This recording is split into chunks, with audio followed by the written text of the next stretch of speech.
Renewal, in fact, ANC leaders like this term, renewal, and I get different sense from different ANC. What is the content of this renewal? Because, for instance, some argue it was a resolution in the ANC 54th National Conference in 2017, and it was supposed to, well, I'm sure it's in implementation now, but others have argued that it has been narrowed to what they call the purging of political opponents by the hegemonic faction. In your understanding, though, TG, I'm just giving you other versions about the renewal. In your understanding, what is this renewal, and is it on the right course in its implementation right now within the ANC?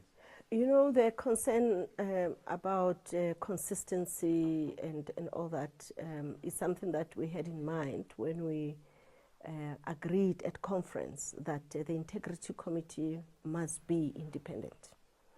And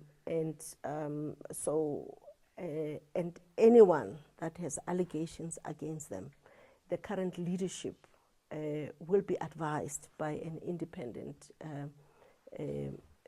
commission, which we only capacitate to work, but they work independently, so that we avoid the internal spats.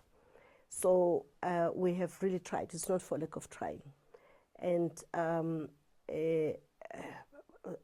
but when we talked about renewal, it was not only renewal of the ANC, but also renewal of within the mass democratic movement, the renewal of our society as well. Because it's one thing for the ANC to be this good organization, but there is this distance that we are concerned about. And we've also seen, for instance, the faith-based sector, the churches infiltrated with bogus leaders as well. The issue of corruption, we've seen the private sector, the corporates,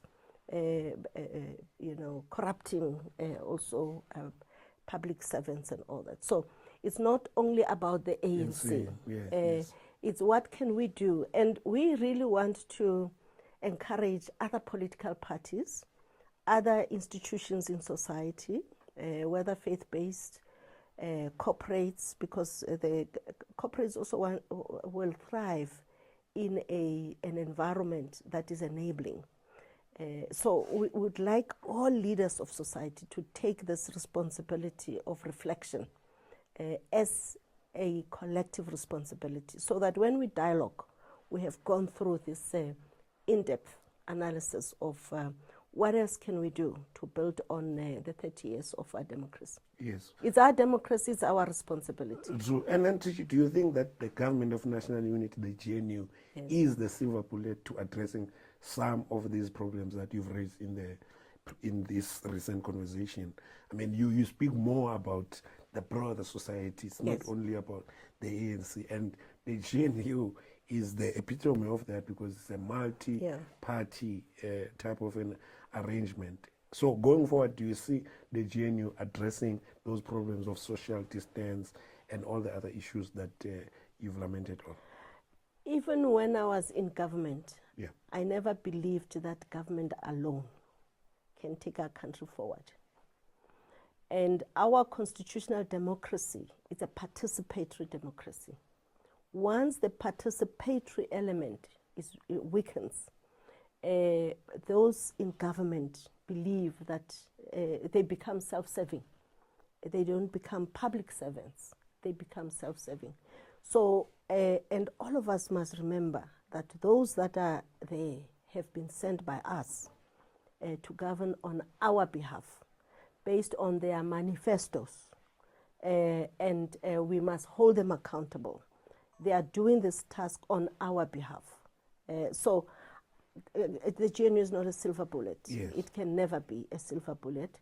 And the GNU will assist our nation for as long as the collective remembers that they are just but at the service of our nation.